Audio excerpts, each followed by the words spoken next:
Puji nama Tuhan, Shalom. Sekali lagi Shalom. Seberapa banyak di sini yang merasakan kebaikan Tuhan melambaikan tangannya?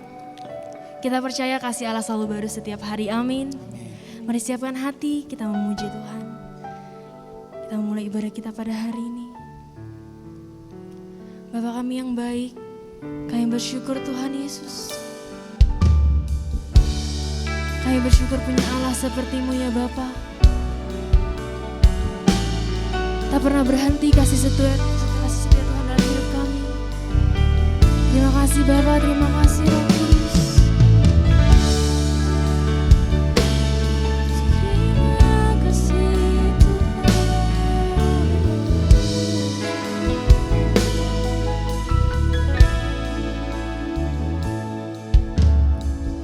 Bapakku yang baik,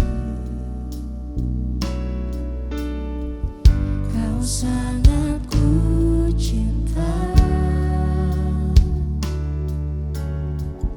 lebih dari segalanya di dalam hidupku. Bapakku yang baik, Engkau yang ku perlu, lebih dari segalanya. Kasih-Mu bagiku tak pernah berakhir, kasih setia-Mu selalu nyata dalam hidupku. Tak pernah berhenti berharap padamu, Yesusku, Kau segalanya. Mari beri kemuliaan yang terbaik buat Tuhan Yesus. Mari sama-sama lebih dengan segenap hatimu. Mari kita nyatakan bahwa Bapa kita yang baik. Bapakku yang baik, kami mencintai-Mu Tuhan Yesus. Kau sangat ku cinta, lebih dari segalanya, segalanya di dalam hidupku. Kau Bapakku yang baik, Bapakku yang baik, Kau yang kami perlukan Tuhan. Engkau yang ku perlu, lebih dari segalanya, segalanya. Kasih-Mu bagiku tak pernah berakhir, kasih setia-Mu selalu nyata dalam hidupku. Tak pernah berhenti berharap padamu, Yesusku, Kau segalanya. Tak pernah berakhir, kasih setia-Mu selalu nyata dalam hidupku. Tak pernah berhenti berharap padamu, Yesusku, Kau segalanya. Dengan segenap hatimu nyatakan, tak pernah berakhir tak pernah berakhir kasih setia-Mu Tuhan Yesus.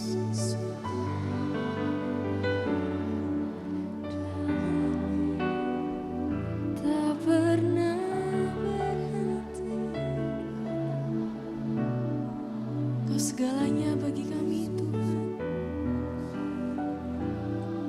Mari lebih lagi nyatakan, tak pernah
suara memujimu. Kau segalanya Tuhan.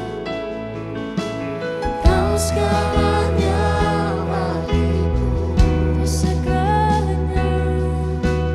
Kau segalanya di hidupku. Kami mau angkat tangan kami menyembah-Mu ya Bapa. Angkat tangan menyembah. Kami mau angkat suara kami memuji-Mu. Ku angkat suara memuji. Mari lebih lagi Kau segalanya. Kau segalanya bagiku. Kau segalanya Tuhan.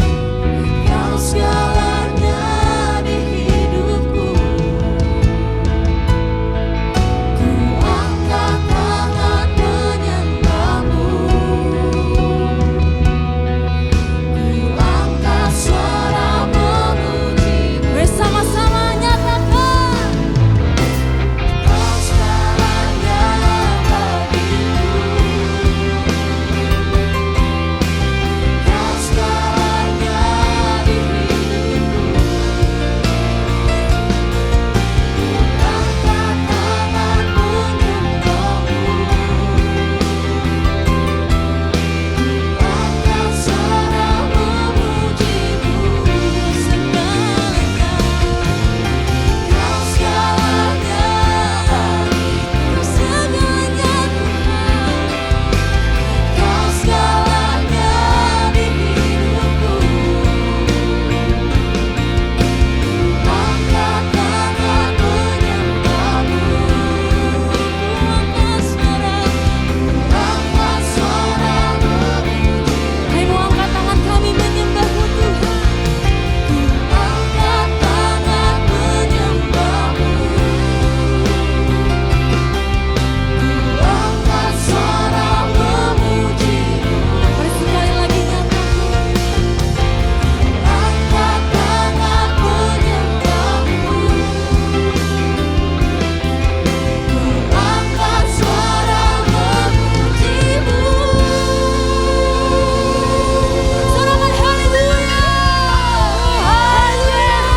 Dahsyat. Haleluya.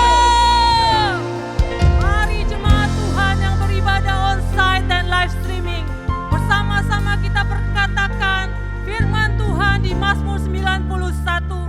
Dengan iman kita percaya firman ini digenapi di dalam kehidupan kita, dalam lindungan Allah.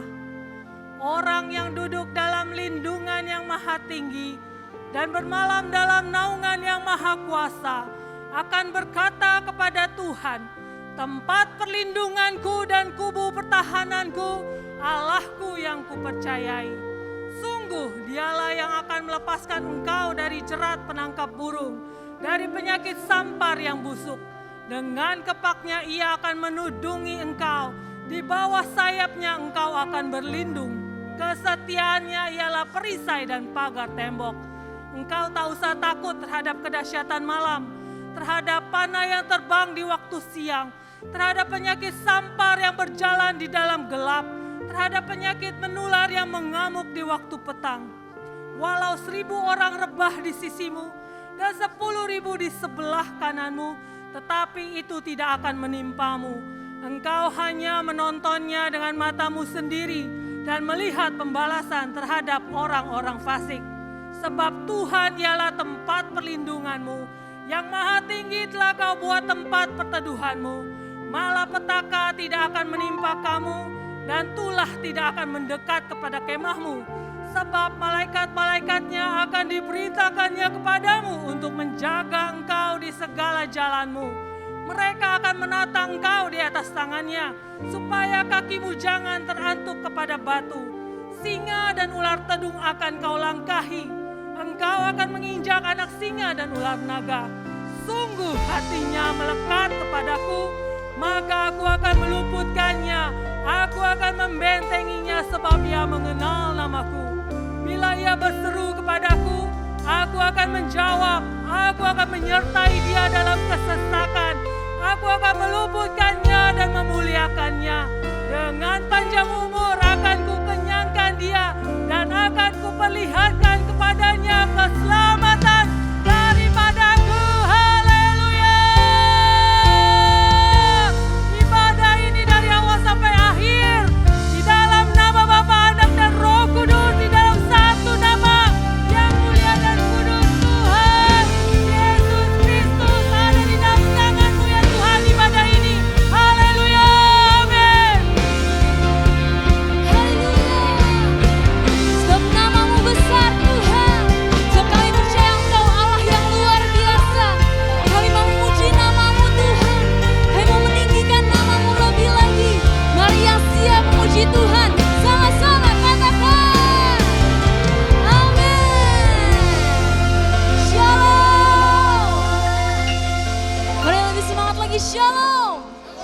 Siap memuji Tuhan, amin. Mari beri kemuliaan yang terbaik buat Tuhan Yesus. Woo!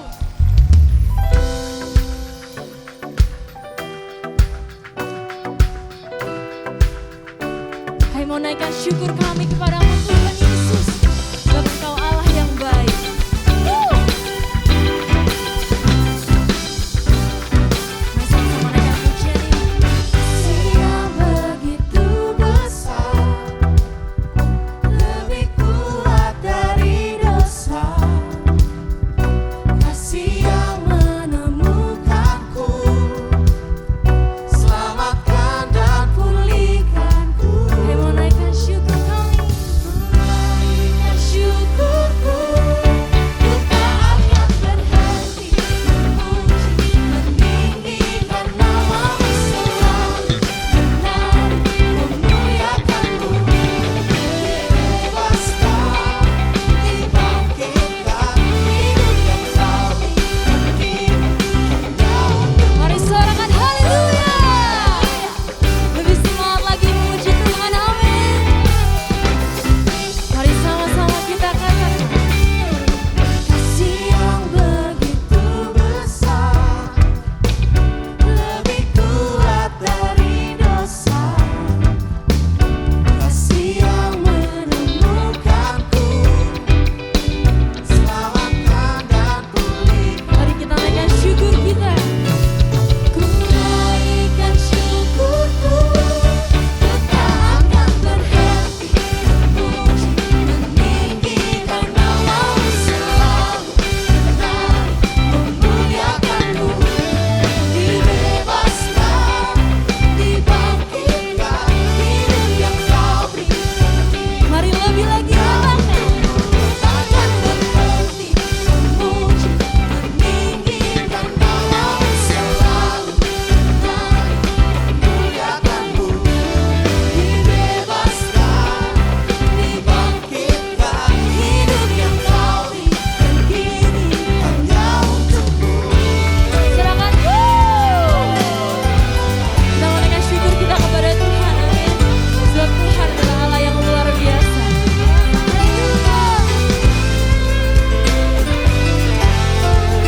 Dengan segenap hati katakan. Naikkan syukurku, naikkan syukurku, naikkan syukurku, naikkan syukurku, Mari sama-sama katakan. takkan berhenti. Mari tepuk tangannya di atas kepala buat Tuhan Yesus.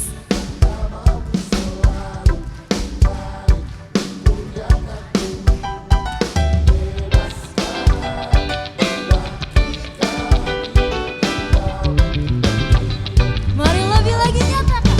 Takkan berhenti memuji, meninggikan namamu selalu, menari, memuliakanmu, dibebaskan, dibangkitkan, hidup yang kau berikan.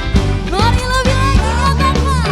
Takkan berhenti memuji, meninggikan namamu selalu, menari, memuliakanmu, dibebaskan, dibangkitkan, hidup yang kau berikan kini hanya Hidup yang kau beri. hidup yang kau berikan kini, Mari sekali lagi katakan. hidup yang kau berikan hanya untukmu. Haleluya.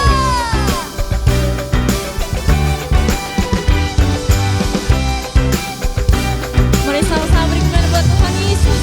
Haleluya. Sebab namamu besar ya Tuhan, sebab namamu layak ditinggikan. Hanya di dalam nama Tuhan Yesus Kristus, haleluya. Amin. Boleh silakan duduk kembali.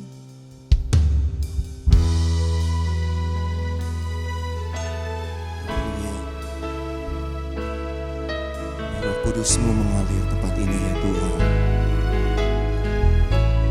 yang menyenangkan hatimu, menyukakan Kau ya Tuhan Kudus. Terima kasih untuk hari ini.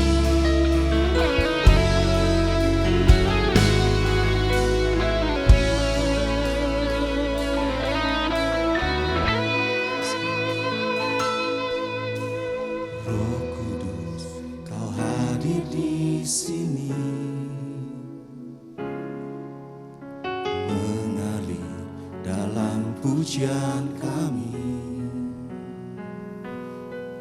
Berhembuslah, berkaryalah, Roh Kudus nyatakanlah sekarang. Roh Kudus, Kau hadir di sini,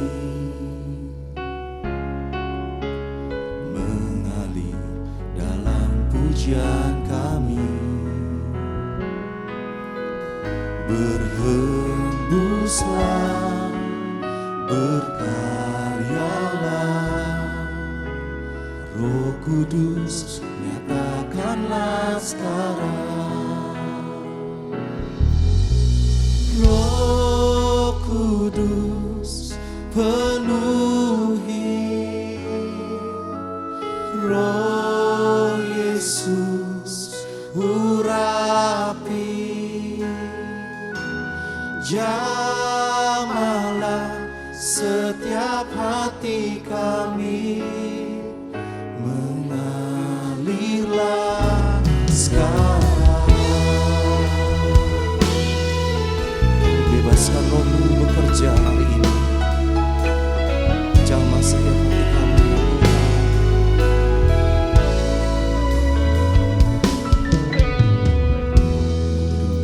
Kau hadir di sini, mengalir dalam pujian kami. Berhembuslah, berkaryalah,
Saatnya sembah, biar Roh Kudus mengalir. Bagi yang haus, jamah setiap kami, Roh Kudus. Mari buka hati. Saat ini Roh Kudus mengalir, jamah setiap kami, penuhi hati kami.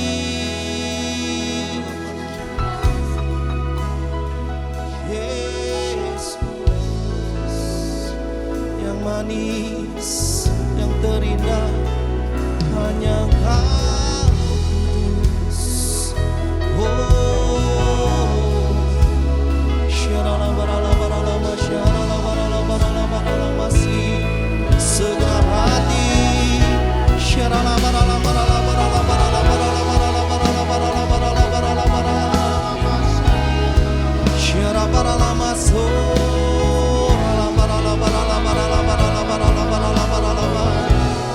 Saat ini kami menyembah-Mu.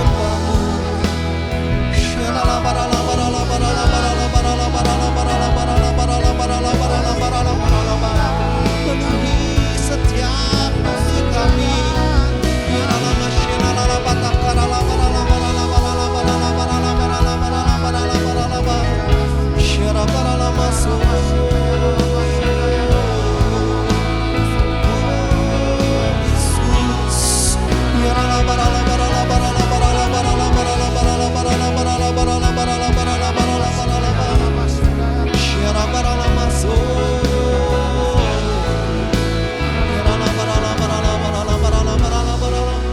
Katakan Roh Kudus, Roh Kudus penuhi,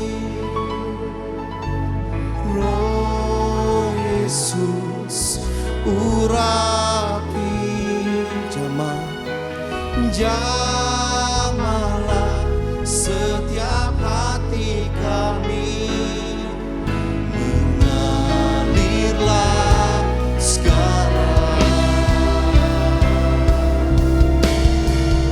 Ya Roh Kudus mengalir, Roh Kudus penuhi, Roh Kudus, Roh Yesus urapi, jamahlah setiap hati kami, mengalirlah sekali lagi. Roh Kudus, kami siap ya Tuhan. Roh Yesus urapi, jamahlah setiap hati kami, mengalirlah sekarang.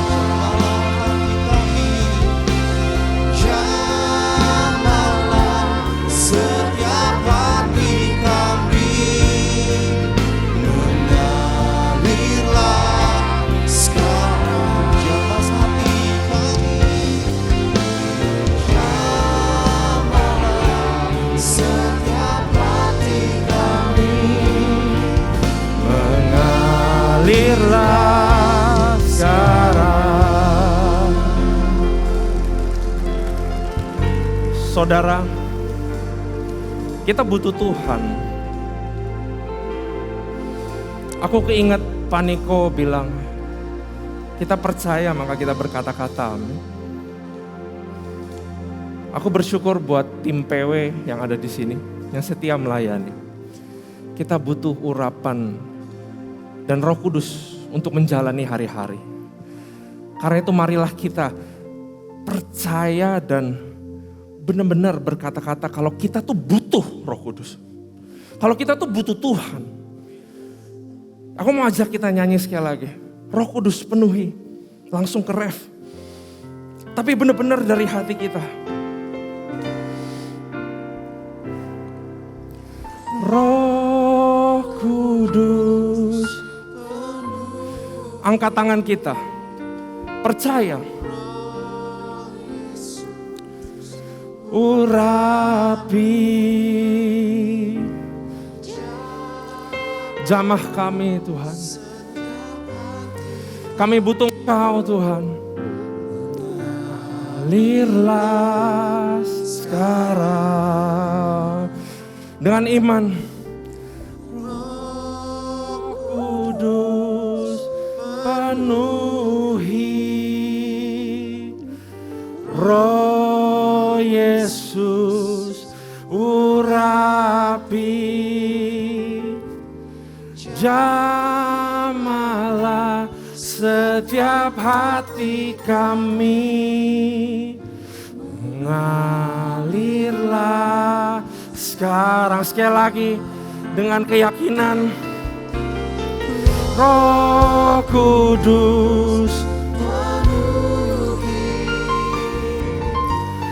Roh Yesus urapi. Kami butuh Engkau Tuhan.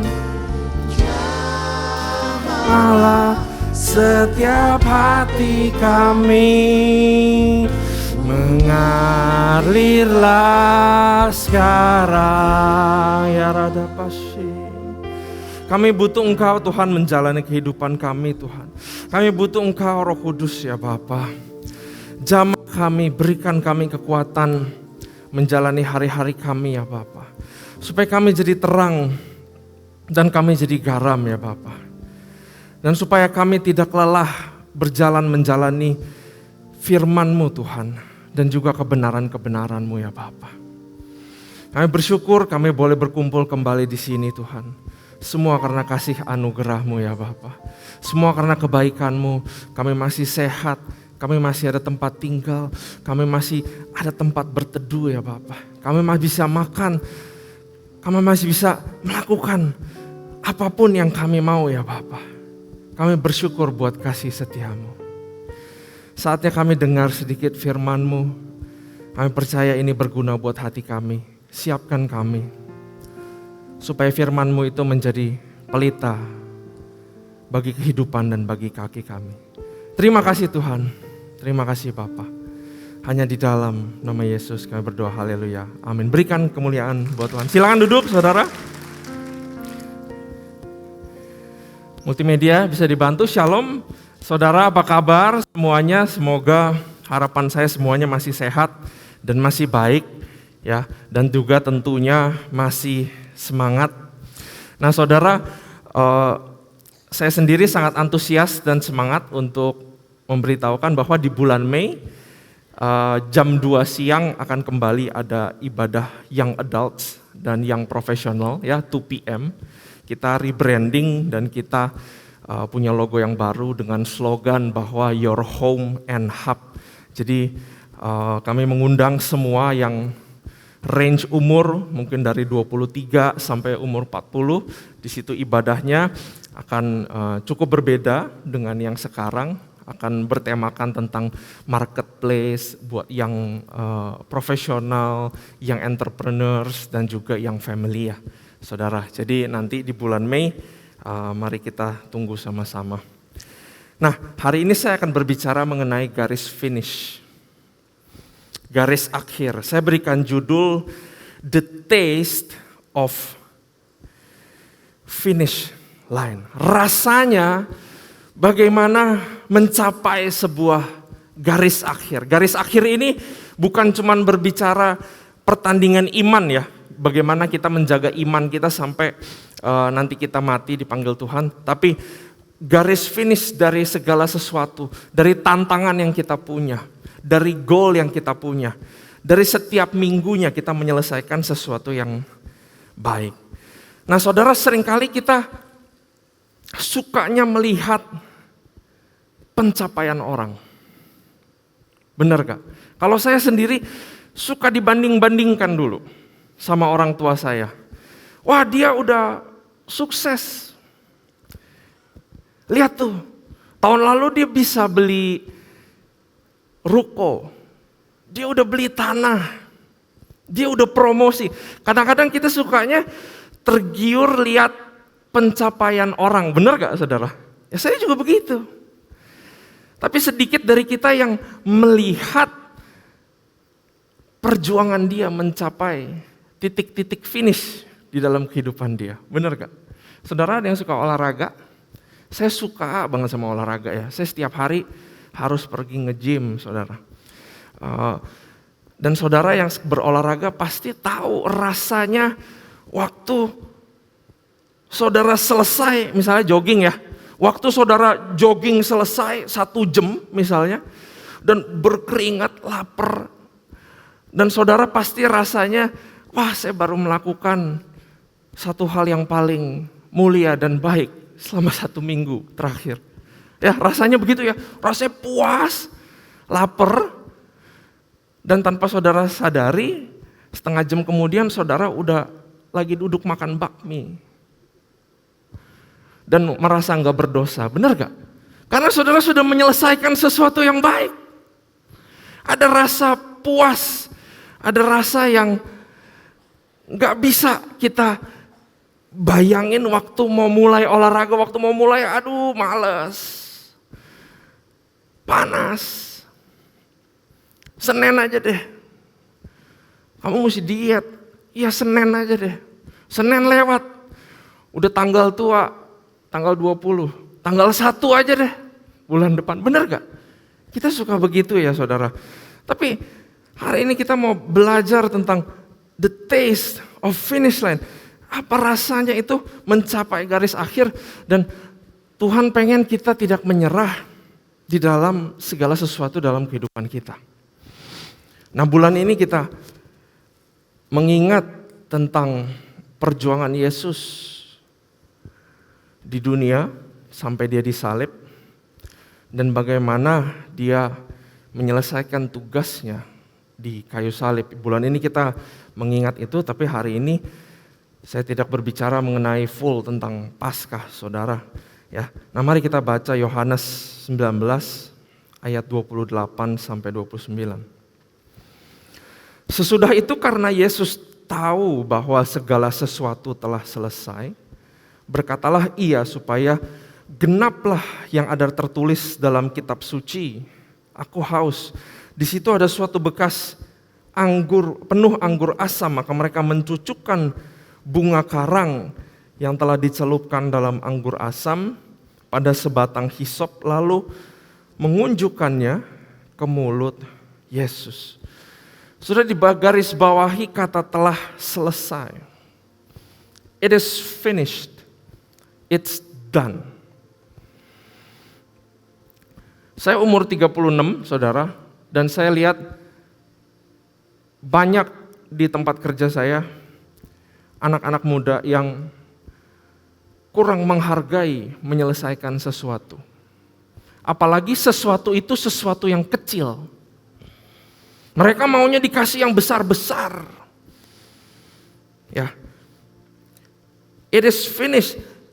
Telah selesai satu kata yang sangat besar dan sangat impact waktu Yesus ucapkan itu.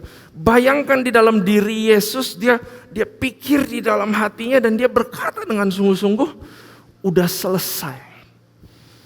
Bahkan kata setelah selesai ini pun dikotbahkan orang, judul tersendiri bisa panjang lebar bukan main. Ya. Nah dari sini kita belajar bahwa segala sesuatu di dunia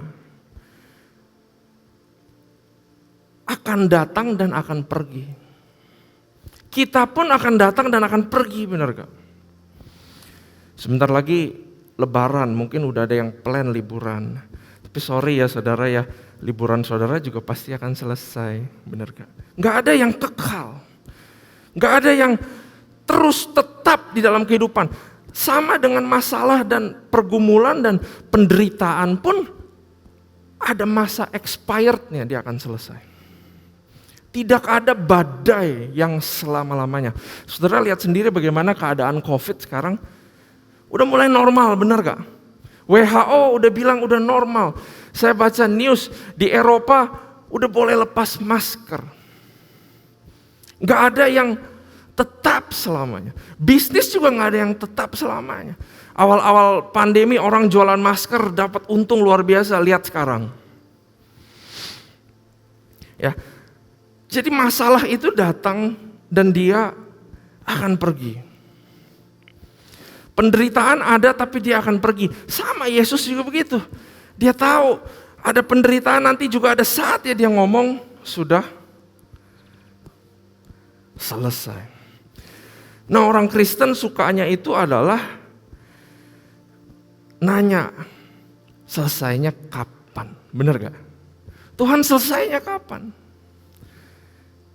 Saya kapan dilepasin dari penderitaan dan cawan ini? Kapan saya dipromosi? Kapan saya bisa ikut tender dapat bisnis yang besar? Kapan saya bisa ini? Kapan saya itu? Tapi pada kenyataannya yang lebih penting bukanlah kapannya, tapi apa yang terjadi selama perjuangan dan penderitaan yang kita alami. Ya, what happens along the road itu lebih penting daripada kapan itu selesai. Ya, boleh di next slide-nya. Jadi what happened along the road, apa yang terjadi selama perjalanan, apakah kita jadi orang yang berbuah, itu yang penting. Karena masalah ada waktu selesainya. Kalau masalah selesai tapi tidak ada buah yang dihasilkan, maka masalah itu yang diizinkan Tuhan pun tidak membawa kebaikan buat kehidupan kita. Nah, yang kedua yang tentu yang paling penting adalah yang sebelah kanan saudara. Apakah kita mencapai garis akhir atau tidak? Hari ini kita akan cuma 2 daerah ini aja kita belajar. Apa yang terjadi selama perjalanan?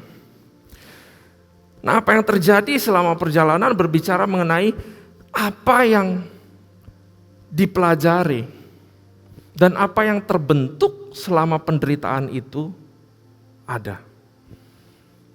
Ya, tolong next slide-nya. Apa yang dipelajari dan apa yang terbentuk. Ini adalah sesuatu yang Tuhan pengen kita dapatkan waktu kita berjuang di dalam segala hal, saudara. Nah, anak saya sekarang puji Tuhan udah umur 13 bulan, saudara. Dan kami nggak pakai suster.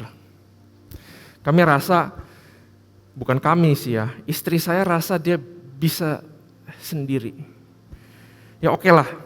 Ya. Nah, selama 13 bulan ini hidup saya dan istri saya, kami kan orang tua baru ya. Kami rasanya kehidupannya diobrak-abrik. Udah gak bisa tidur. Udah berisik di rumah. Ya. Segala tempat di rumah itu udah tempat mainan-mainan anak semuanya. Ya. Dan saya belajar banyak hal di dalam masa penderitaan ini, saudara. Saya jujur, capek ngurus anak. Susah minta ampun. Dia berubah-berubah terus. Dia muntah lah, dia inilah, dia itulah semuanya. Ya. Makanya saya belajar banyak, dan satu hal yang saya belajar adalah dulu saya pikir ibu rumah tangga itu nggak ngapa-ngapain loh. Saya pikir ibu rumah tangga itu kurang bawa manfaat ya. Dia nggak cari duit. Ya. Nah, kalau saya kan konsennya cari duit. Saya pikir ibu rumah tangga itu ya kalau bisa nggak jadi ibu rumah tangga mendingan nggak usah lah. Saya pikir. Tapi saya belajar, saudara, ibu rumah tangga adalah satu pekerjaan yang mungkin lebih susah dari pekerjaan saya sendiri di kantor. Saya belajar sesuatu yang luar biasa.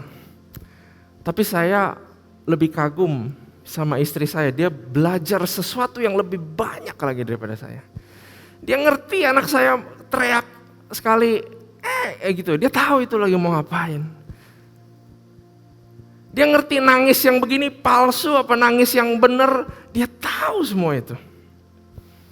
Dan saya bersyukur waktu kita ngobrol, kapan nih mau punya anak kedua.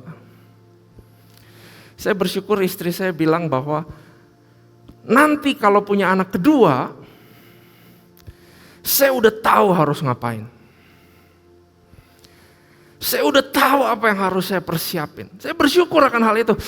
Itu tandanya dia belajar sesuatu yang berharga. Nah tapi di lain sisi kami ada ketemu sama teman-teman juga. Kami ada ketemu dengan orang-orang lain yang punya anak kurang lebih seumuran sama kita. Namanya kan basa-basi kalau ketemu kan. Kapan anak kedua nyusul? Beberapa dari mereka ada yang jawabannya langsung, amit-amit punya anak kedua. Sekarang aja udah mau mati, udah mau pingsan.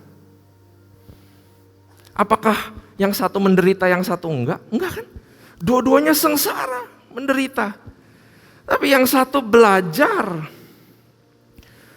dan membentuk sesuatu yang baik dalam kehidupannya. Membentuk mental untuk masa depan keluarga. Tapi yang satu belajar juga. Belajarnya apa? Belajarnya nginget susahnya ngurus anak. Nginget stresnya dia bangun jam 2, jam 3 pagi.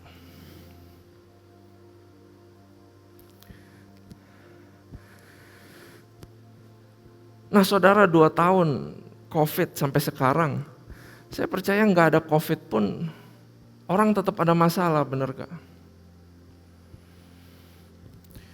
Nah apa yang dipelajari dan apa yang terbentuk di dalam kehidupan saudara saat masalah selesai, itu yang penting.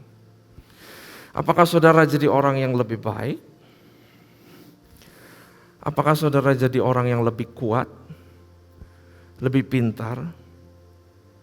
Apakah saudara jadi lebih sehat? Atau justru saudara jadi orang yang lebih sering mengeluh, hilang sukacita, atau menjadi pribadi yang buruk? Itu yang harus kita mengerti, saudara. Nah, Ibrani berkata demikian. Ibrani 4 ayat 15 berkata demikian. Saya boleh minta suaranya digedein dikit buat keyboard yang mengiringi. Ibrani 4 ayat 15. Sebab imam besar yang kita punya bukanlah imam besar yang tidak dapat turut merasakan kelemahan-kelemahan kita. Sebaliknya sama dengan kita, ia telah dicobai, hanya tidak berbuat dosa. Aku suka banget sama firman ini karena begitu powerful, karena ada satu kata yang selalu menguatkan saya waktu saya di dalam masalah atau kesengsaraan, yaitu kata merasakan. Jadi sebelum Yesus bilang telah selesai, jauh di belakang semua itu, di dalam 30 tahun dia berjalan di dalam kedagingan, di dalam tubuh manusia, dia belajar sesuatu, saudara. Yesus itu nggak cuman dia tahu segala sesuatu, tapi cuman satu hal yang dia bisa belajar dengan dia jadi manusia adalah merasakan penderitaan orang di dalam daging. Dia rela, dia sengaja dirinya dipukul. Dia sengaja dirinya dicambuk, dicaci maki, dihina, supaya dia belajar, dia tahu begini rasanya kalau saudara saya tertekan, kalau saudara saya dihina, dicaci maki. Yesus tahu rasanya semua. Karena selama hidupnya dia belajar satu hal ini. Betapa hebat Tuhan kita. Dia belajar sesuatu bukan untuk dirinya sendiri. Dia belajar sesuatu untuk merasakan. Jadi kalau saudara yang gagal bisnisnya, kecewa, Yesus tahu rasanya. Waktu kita kekurangan finance, kita bangkrut, kita sedang kekurangan sesuatu. Yesus tahu rasanya karena dia pernah kekurangan. Dia tahu penderitaan dan kesengsaraan kita. Amin, saudara.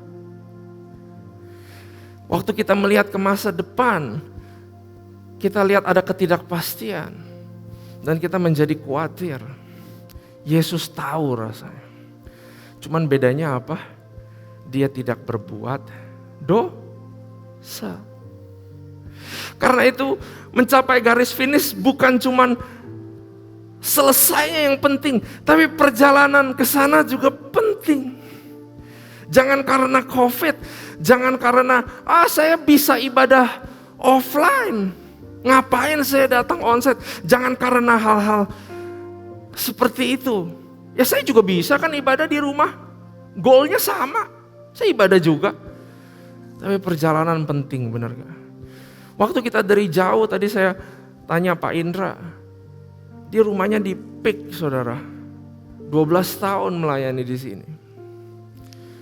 Pak, enggak melayani yang gereja-gereja di PIK aja?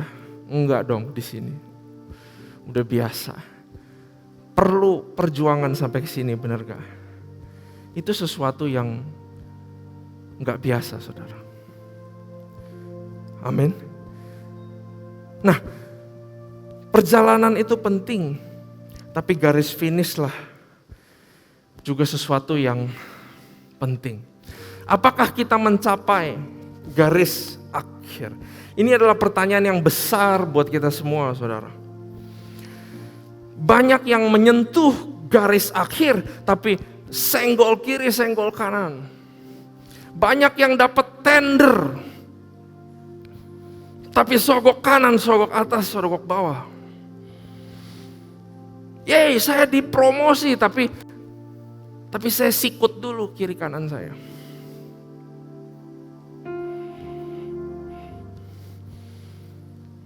Jejak yang ditinggalkan waktu kita jalan mencapai sesuatu, itu adalah jejak-jejak yang dilihat sama anak-anakmu. Kalau kamu kaya bukan main, tapi anak-anakmu lihat bagaimana kamu sampai ke garis finish itu. Kamu banyak lakukan yang jahat, buat apa? Kita kaya. Kalau anak-anak generasi selanjutnya lihat jejak-jejak kita penuh dengan dosa dan darah. Ya, tapi pertanyaannya, apakah kita mencapai sebuah garis akhir? Yohanes 17 ayat 4.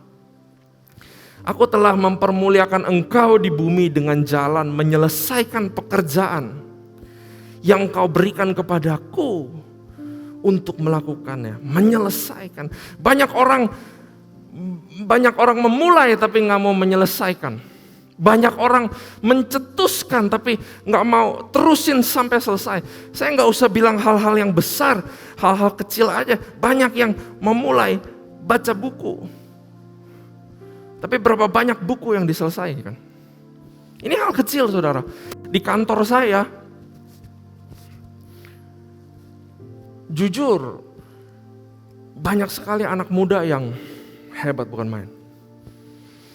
Saya kalau lihat ada beberapa orang masih umur 25. Tapi waktu saya lihat potensinya luar biasa hebatnya. Nah, tapi orang-orang ini orang-orang yang gak suka menyelesaikan sesuatu.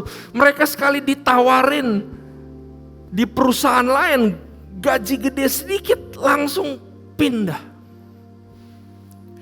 Bukan artinya orang gak boleh cari kehidupan yang lebih baik, benar gak? Tapi saya setiap minggu saya interview banyak orang. Setiap minggu saya pasti ada interview orang. Dan setiap kali saya lihat CV-nya, anak-anak muda, 1 tahun pindah, 1 tahun pindah, 1 tahun pindah, 1 tahun pindah. Saya penasaran, saya pengen ketemu sama bos-bos mereka dari perusahaan sebelumnya. Saya pengen tanya, mereka selesain apa di kantor kamu yang sebelumnya? Dan saya lihat semua menyelesaikan hal yang kecil-kecil. Gak ada yang setia meninggalkan jejak yang dalam di perusahaan itu. Sehingga waktu dia keluar dari perusahaan itu, orang-orang di bawahnya bisa lihat, ada orang ini dulu, dia yang menyelesaikan ini, dia yang melakukan ini. Luar biasa.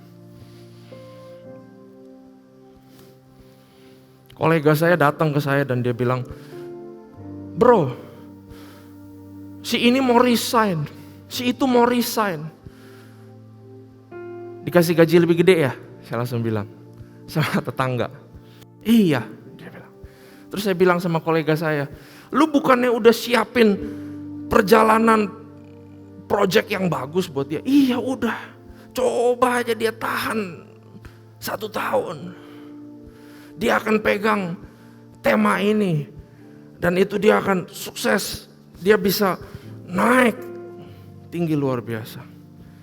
Tapi karena gaji ditawarin 20% lebih besar, 30% lebih besar. Banyak orang yang sah dong, saya pergi aja. Saya gak mau selesain aja. Saya ditawarin gak saudara pekerjaan? Yes. Setiap minggu ada ratusan saudara yang nawarin saya untuk kerja, mau gak di Eropa, di Silicon Valley, di sini, di sana. Jujur, bukan karena kehebatan saya saudara. Tuhan mengangkat saya sampai sini bukan karena kehebatan saya. Saya ditawarin di mana-mana. Ada yang sampai tawarinnya, you punya gaji berapa? I bayar 2 kali lipat. Ada yang sampai begitu ngomongnya. Oh, saya ngobrol-ngobrol sama teman, sama istri. Tapi saya bilang, tapi di kantor yang sekarang, saya belum selesai. Kalau saya pergi sekarang, kita akan lebih enak hidupnya. Tapi saya nggak meninggalkan yang baik di kantor saya. Nah, saya senang bahwa Yesus memulai, tapi Yesus juga menyelesaikan. Amin saudara. Siapa yang kita bersyukur, benar gak? Yesus memulai. Tuhan kita Tuhan yang pegang janji. Dia Tuhan yang pegang komitmen. Dan dia selesaikan apa yang dia mulai. Dan apa yang dia selesaikan itu gak gampang saudara. Dia disiksa. Saudara ada di kantor yang ngerasa, aduh besok kerja lagi. Tapi adakah yang kita di kantor benar-benar disiksa, dipukul? Nggak ada kan? Dia disiksa, dia dipukul, dia ditelanjangin. Pakai mahkota duri, dia dipaku. Saudara kalau ingat perjalanan Yesus bawa kayu salib itu jalanannya berbatu-batu. Naik turun. Turis yang kesana aja katanya ngos-ngosan. Dicambuk, 1 cambukan, 1 daging robek.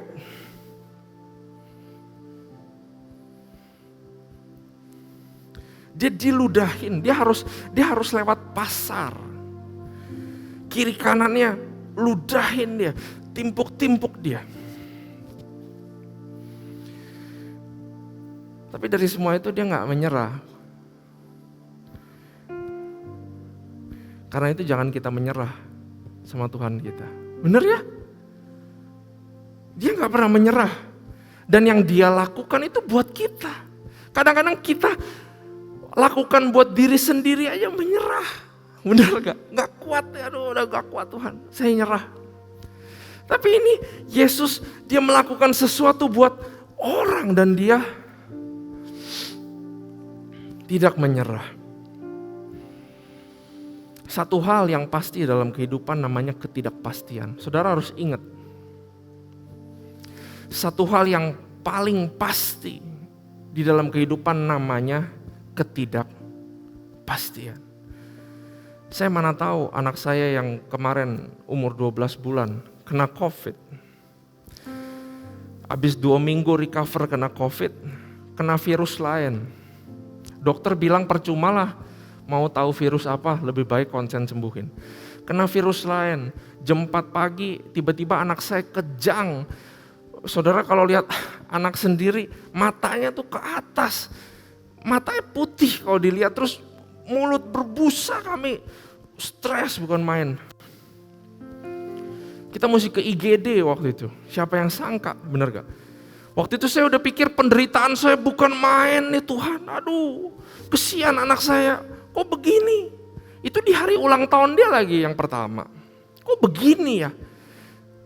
Saya sama istri saya pernah bilang begitu. Dan beberapa minggu kemudian saya dengar cerita dari istri saya, temennya, anaknya umur 22 bulan. Masih cuman punya kemampuan seorang bayi umur 2 bulan kali. Di umur 6 bulan, si bayi ini sesak nafas, pergi ke IGD, tapi lagi rame-ramenya COVID. Jadi dia dianggurin selama 10 jam kurang lebih. Mengalami brain injury.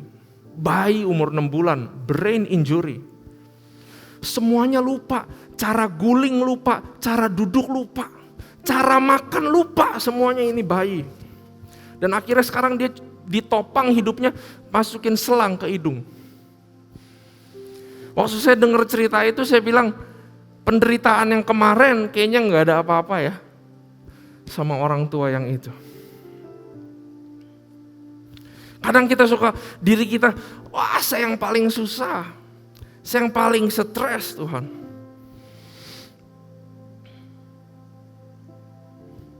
Nah, tapi saya mau bilang bahwa Tuhan kita ikut merasakan. Dan dia bilang dirinya adalah Alfa dan Omega.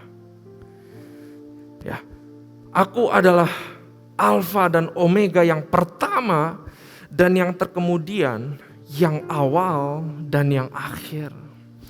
Saudara, kalau hari ini bisa bawa pulang aja tentang Alfa dan Omega, saya percaya kita semua akan menjadi orang-orang yang pasti mencapai garis akhir dan tidak akan menyerah di tengah jalan. Tuhan bilang, saya adalah yang awal dan saya adalah yang akhir. Saya bisa melihat awal dari akhir.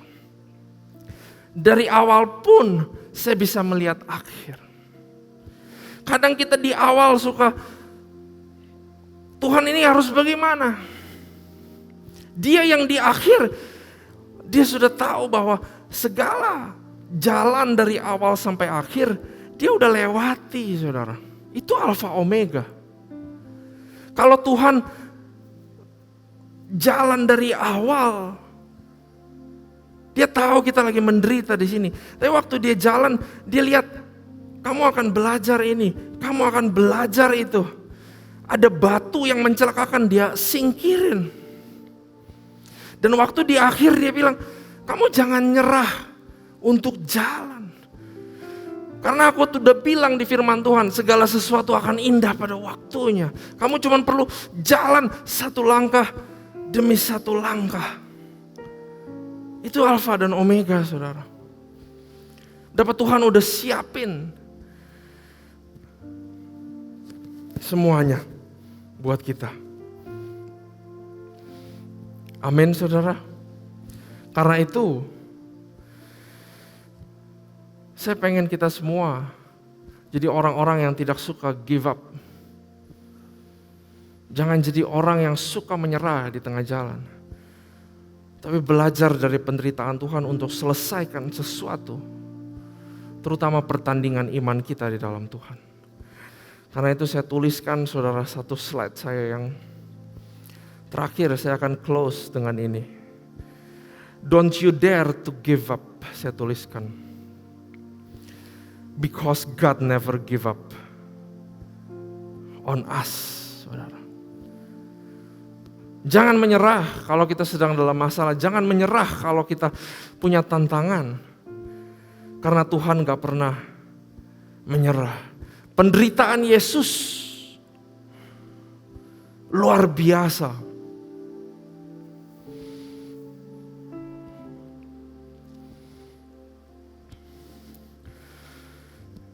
Ini semua dilakukan karena cintanya Tuhan sama kita.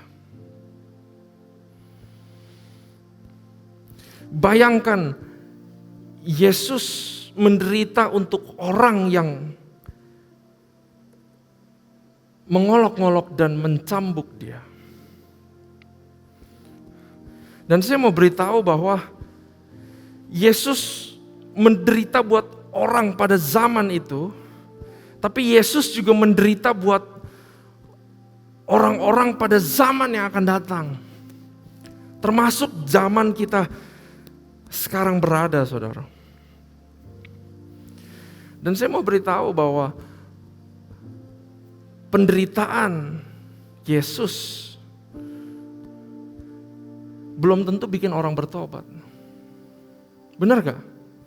Belum tentu dia mati buat orang yang akan bertobat, tapi dia do it anyway.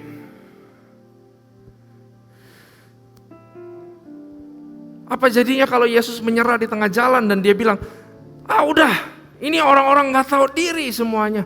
Saya selesai aja, saya udahan aja. Tapi saya bersyukur Tuhan kita tidak menyerah, amin. Tapi saya bersyukur bahwa Tuhan kita tidak give up on us.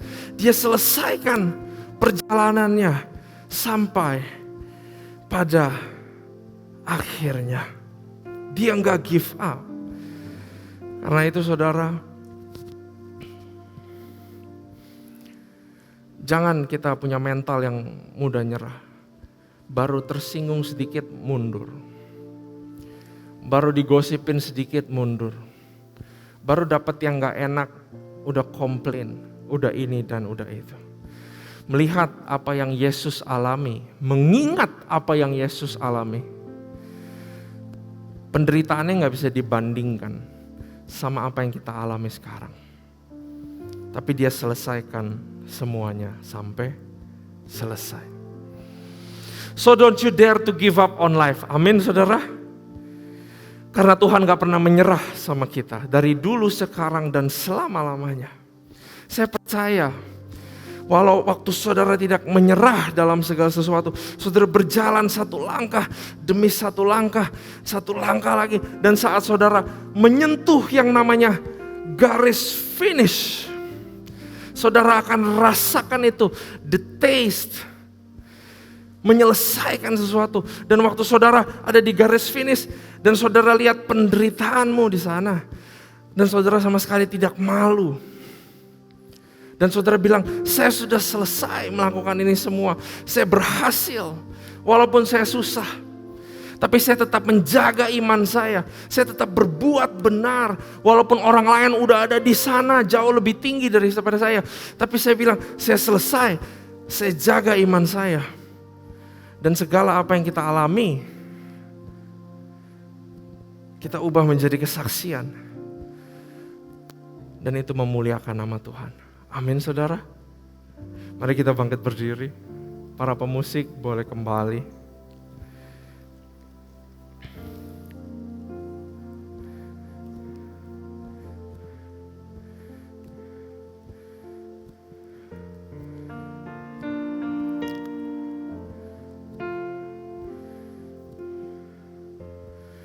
Sejak kita nyanyi lagu yang pertama tadi ya saudara. Karena Bapak itu Bapak yang baik. Amin saudara. Satu lagu untuk menutup firman kita. Biar Tuhan sendiri yang kuatkan kita untuk kita menjadi orang yang tidak menyerah. Karena kita tahu Bapak adalah Bapak yang baik. Yuk.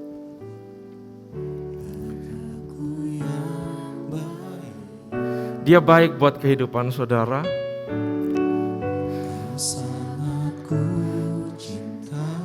Dia lebih dari segalanya, dia selalu ada buat kita. Segalanya di dalam hidupku. Amin Tuhan. Bapakku yang baik, Engkau yang Ku perlu, angkat tangan kita, dia baik saudara. Lebih dari segalanya, kasih-Mu bagiku. Berakhir kasih setiamu, selalu nyata dalam dalam hidupku, tak pernah berhenti berharap padaku. Segalanya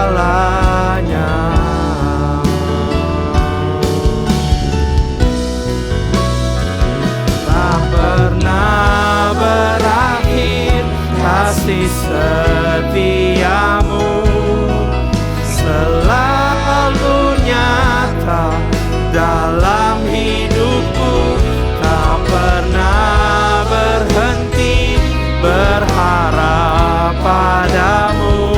Yesusku, kau segalanya.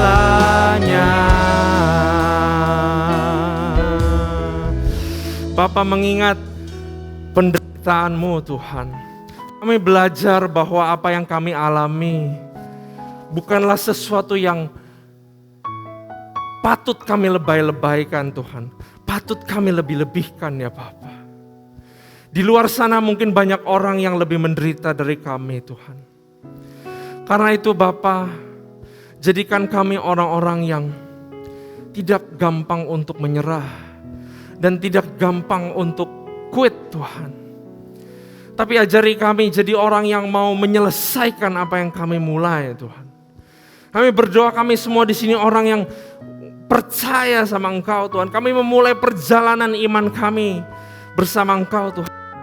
Karena itu kuatkan kami ya Bapa, supaya kami juga menyelesaikannya sampai akhir ya Bapa. Kalau yang sedang mengalami pergumulan Tuhan, biarkan kami belajar bertahan di dalam badai. Kalau kami yang sedang susah, kami yang sedang tidak tahu harus apa, biarkan kami belajar untuk hidup benar dan tidak berbuat dosa Tuhan. Karena kami percaya selama kami melangkah, selangkah demi selangkah Tuhan, maka kami percaya kami akan ketemu pada akhirnya Tuhan, bahwa segala sesuatu indah Kau telah siapkan dalam kehidupan kami. Terima kasih Tuhan, biar kami jadi orang-orang kuat yang tidak menyerah dan menyelesaikannya sampai garis finish. Terima kasih Bapa, terima kasih Tuhan. Kami selesai mendengar firman-Mu dan kami bersyukur buat message-Mu pada hari ini. Hanya di dalam nama Yesus, haleluya. Amin. Berikan kemuliaan buat Tuhan. Bapak Saudara, kami ucapkan terima kasih untuk Pastor Randy, firman Tuhannya pada hari ini. Tuhan Yesus memberkati. Bapak Saudara, saya ingin bertanya, adakah yang pertama kali beribadah di GB PRJ Grup CK7? Boleh angkat tangannya tinggi-tinggi kalau ada. Kami ingin sambut teman-teman baru kalau ada. Apakah ada yang pertama kali beribadah? Oh, di sebelah kanan saya ada.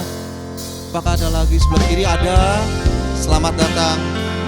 Selamat beribadah di GPRJ. Bapak Saudara yang pertama kali boleh scan QRIS yang di atas. Setelah itu nanti boleh ke meja sekretariat di depan. Tuhan Yesus memberkati. Selanjutnya juga Bapak Saudara, nanti pulang jangan langsung jalan ya. Nanti kita arahkan. Kemudian kita beribadah sekarang tidak perlu pakai aplikasi lagi. Jadi selanjutnya kita bebaskan Bapak Saudara untuk ajak teman-teman, saudara, keluarga untuk bisa datang beribadah di tempat ini. Kita bebaskan untuk yang senior, mungkin yang lebih tua juga kita perbolehkan. Untuk anak-anak kecil nanti kita akan letakkan di ruang kaca di belakang Bapak Saudara. Jadi ajak semua teman-teman untuk bisa beribadah sama-sama on-site di tempat ini. Saudara juga jangan lupa ada angket ibadah yang Bapak Saudara bisa scan. Kita akan memberikan persembahan Bapak Saudara. Mari persilakan.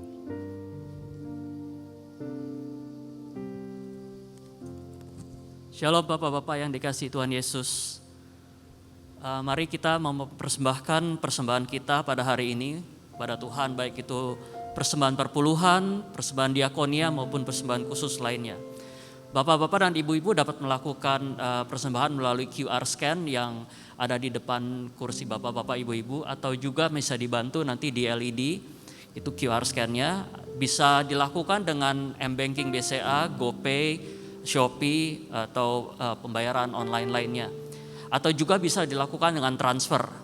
Nah, bagi bapak-bapak ibu-ibu yang ingin melakukan persembahan dengan amplop, usher kita bisa bantu. Amplop sudah disediakan juga di depan pintu keluar, jadi bapak-bapak bisa memasukkan persembahan ibu, bapak-bapak, ibu-ibu di pintu keluar nanti. Ya, kalau bapak-bapak dan ibu-ibu sudah siap, mari saya undang bapak-bapak, ibu-ibu kita bangkit bersama-sama. Kita memberikan yang terbaik persembahan kita untuk Tuhan pada hari ini. Dan mari kita tundukkan kepala dan kita berdoa. Bapa, kami bersyukur buat semua berkat-Mu. Kami membawa persembahan ini sebagai wujud syukur. Kami percaya kami menerima kesehatan, keluarga, bisnis, pekerjaan, dan kuliah yang terbaik. Inilah waktu untuk memberi persembahan dalam nama Tuhan Yesus. Amin.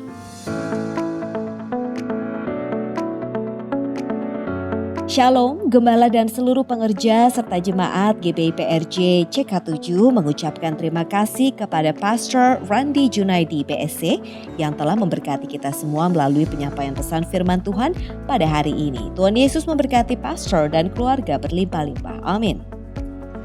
Untuk rangkuman dan slide khotbah dapat dilihat di apps GBI PRJ Group CK7 dengan modul Sermon Summary Ibadah Raya. Berikut kami sampaikan beberapa pengumuman. Ibadah Raya Onsite hari Minggu tanggal 17 April 2022 pada pukul 9, 11.30 dan 16.30 waktu Indonesia Barat akan dilayani oleh Pendeta Rubin Ong.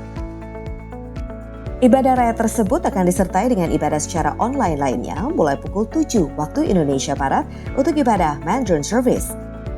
Ibadah profesional dan pasangan muda atau Young Professional and Young Couples, ibadah youth dan junior bahasa Indonesia, ibadah anak bahasa Inggris dan bahasa Indonesia, serta ibadah anak berkebutuhan khusus di channel YouTube GBI PRJ CK7. Special on-site service Good Friday pada hari Jumat tanggal 15 April 2022 pada pukul 9, 11.30 dan 16.30 waktu Indonesia Barat akan dilayani oleh PDM Teresia Cynthia Tirta Direja SH disertai dengan perjamuan kudus. Sehubungan dengan libur nasional wafat Isa Al-Masih, maka doa Fajar diliburkan pada hari Jumat dan Sabtu tanggal 15 dan 16 April 2022 dan akan aktif kembali pada hari Senin tanggal 18 April 2022. Menara doa diliburkan pada hari Jumat tanggal 15 April 2022 dan aktif kembali pada hari Sabtu tanggal 16 April 2022. Sekian pengumuman hari ini. Terima kasih atas perhatian Bapak Ibu. Tuhan Yesus memberkati.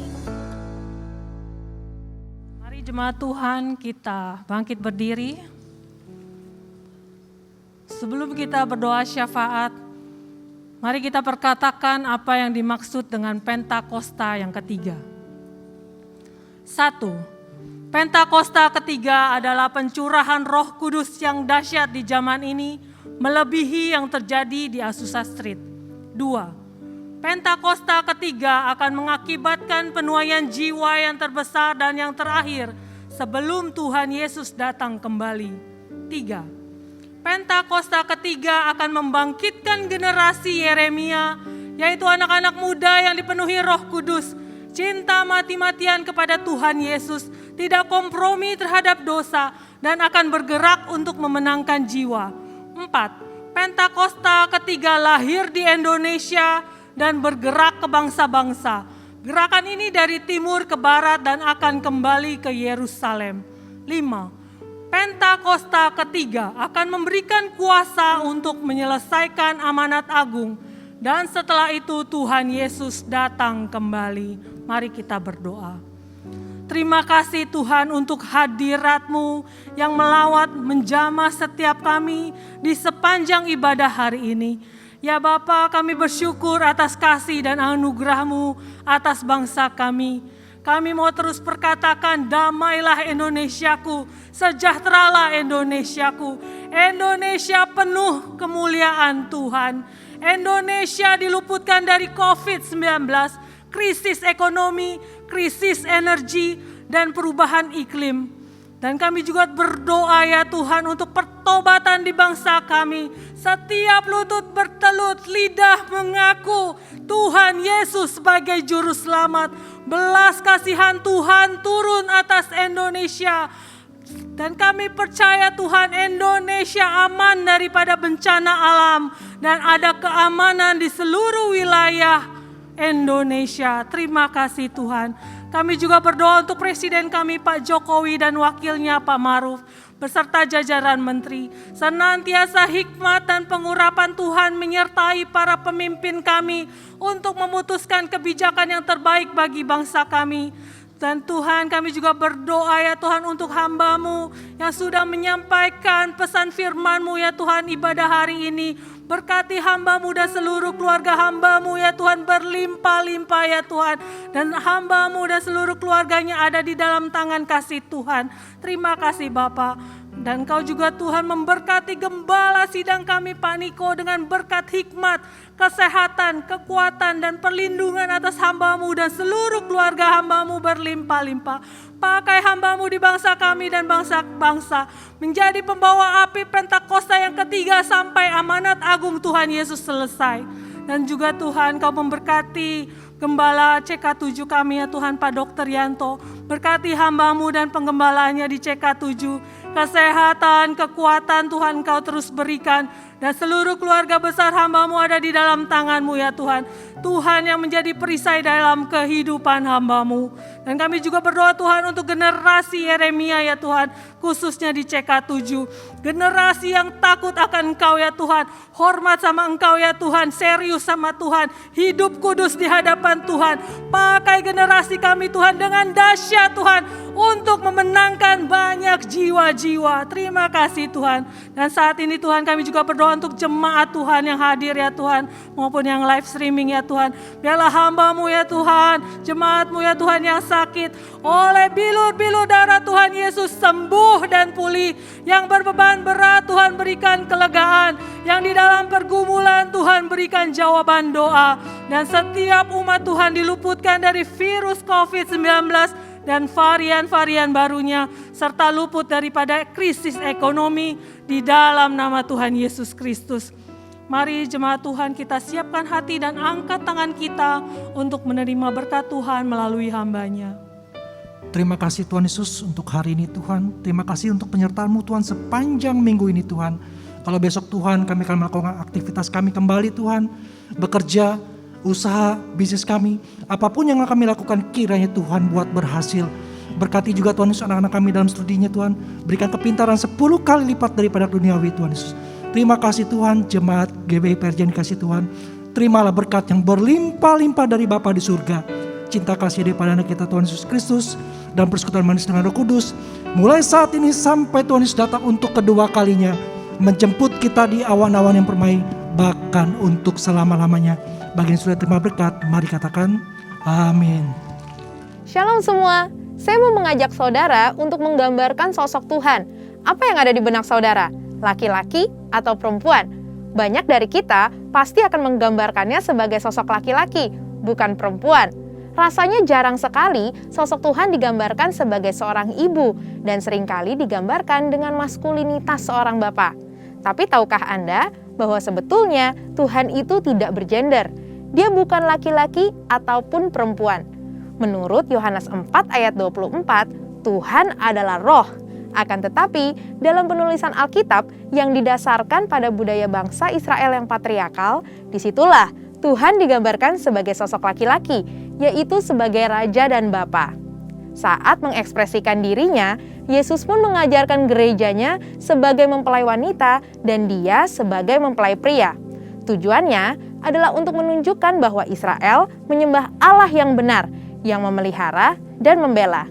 Berbeda dari bangsa-bangsa di sekeliling mereka yang menganut kebudayaan pagan dan kebanyakan mengambil sosok dewi-dewi untuk disembah. Walaupun iman dasar kekristenan percaya bahwa Yesus adalah putra dari Allah Bapa dan ini mengandung makna maskulinitas. Akan tetapi, Tuhan juga digambarkan sebagai seorang ibu. Di dalam Yesaya 66 ayat 12-13, Tuhan berkata, "Kamu akan menyusu, akan digendong, akan dibelai-belai di pangkuan, seperti seseorang yang dihibur ibunya. Demikianlah aku ini akan menghibur kamu." Semua implikasi tersebut bukan untuk membedakan nilai, hak, dan martabat laki-laki dan perempuan. Di hadapan Tuhan, kita semua adalah setara, yaitu sebagai pembawa gambaran Tuhan. Demikian pula dalam gereja dan pelayanan. Tuhan memberi tempat kepada perempuan. Banyak contoh dalam Alkitab yang menunjukkan perempuan dihormati dan dipercaya untuk memimpin, mengajar, dan bernubuat. Dalam pelayanan Yesus, Ia juga menghilangkan diskriminasi terhadap kaum perempuan dan penyalahgunaan otoritas laki-laki. Yesus menjadi sahabat perempuan dan mendorong perempuan untuk memberitakan Injil. Yesus pun memuji, membela, dan menyelamatkan perempuan yang seringkali direndahkan. Gereja kita pun konsisten mengikuti ajaran Tuhan, di mana perempuan dapat diangkat sebagai gembala, guru, worship leader, pengkhotbah, dan sebagainya. Mungkin ada yang bertanya, kemudian bagaimana dengan ayat yang tertulis dalam 1 Timotius 2 ayat 9-15 yang sepertinya mengharuskan perempuan berdiam diri, dilarang mengajar, dan tidak boleh berdandan? Perlu diketahui bahwa konteks ayat tersebut Paulus tujukan untuk mengajar jemaat Efesus yang dilanda ajaran sesat, pengaruh dari budaya paganisme setempat, di mana beberapa kaum perempuan elit yang melayani dianggap sebagai dewi dan mendominasi, mengambil alih otoritas yang merusak tatanan struktur Tuhan, bahkan mengajarkan ajaran sesat. Pada dasarnya, Rasul Paulus mendukung perempuan untuk bernubuat dan mengajar, serta menghormati dan memperhitungkan jeripaya perempuan yang melayani gereja. Jadi, kekristenan sebetulnya adalah kabar sukacita untuk kaum perempuan yang mengubah pola pikir bahwa laki-laki adalah sosok yang lebih superior. Memiliki pemahaman yang benar akan posisi Tuhan terhadap gender sangat penting untuk gerejanya, supaya perempuan tidak lagi merasa direndahkan atau merasa tidak mempunyai nilai dalam kehidupan sosial dan rohani. Mari kita pahami bersama beberapa anggapan tentang kesetaraan gender sesuai dengan firman Tuhan. Yang pertama, perlu dipahami bahwa kesetaraan bukan berarti serupa. Walaupun setara, tetapi memiliki perbedaan fungsi, tugas, dan kewajiban. Firman Tuhan mengajarkan melalui ketritunggalan Allah. Secara esensi, tiga pribadi ini adalah Allah sendiri, namun memiliki fungsi masing-masing. Seperti dalam karya keselamatan, Bapa berfungsi untuk merencanakan keselamatan. Anak melaksanakannya melalui salib dan kebangkitannya. Dan Roh Kudus mewujudkannya melalui kelahiran baru. Begitupun dengan kesetaraan laki-laki dan perempuan. Walaupun memiliki hak manusiawi yang sama, namun memiliki fungsi dan kewajiban yang berbeda, khususnya dalam pernikahan. Laki-laki dengan maskulinitasnya sebagai kepala yang berkewajiban memenuhi kebutuhan keluarga dan memberi perlindungan. Sedangkan perempuan dengan karunia lemah lembutnya berfungsi sebagai penolong yang memelihara keluarganya dan membantu mewujudkan rencana keluarga. Yang kedua, pahami bahwa penundukan diri tidak menjadi tanda nilai status yang lebih rendah.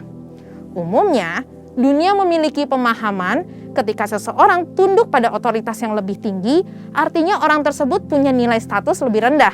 Padahal nyatanya, penundukan diri adalah ekspresi ketaatan dan penghormatan. Meskipun Yesus sama derajatnya dengan Bapa, ia tetap tunduk pada perintah Bapa dan menjadi satu kemuliaan bagi Allah. Perempuan sebagai penolong laki-laki bukan berarti lebih rendah derajatnya. Justru sebagai penolong yang sepadan dan melengkapi gambaran Allah yang utuh. Dan yang terakhir, penghargaan perempuan tidak berasal dari status jabatan yang sama dengan laki-laki. Sesuai dengan Amsal 31 ayat 10 dan 29, seorang ibu rumah tangga Tuhan beri penghormatan yang tinggi dan tetap mempunyai nilai yang hakiki di hadapan Tuhan. Ini sejalan dengan prinsip Tuhan dalam mempercayakan perempuan untuk melakukan pelayanan dalam tubuh Kristus, yaitu gerejanya. Saudara, untuk penjelasan lebih lengkapnya dari tim teologi kami, silakan untuk buka link yang ada di atas atau scan QR Code yang tersedia. Tuhan Yesus memberkati.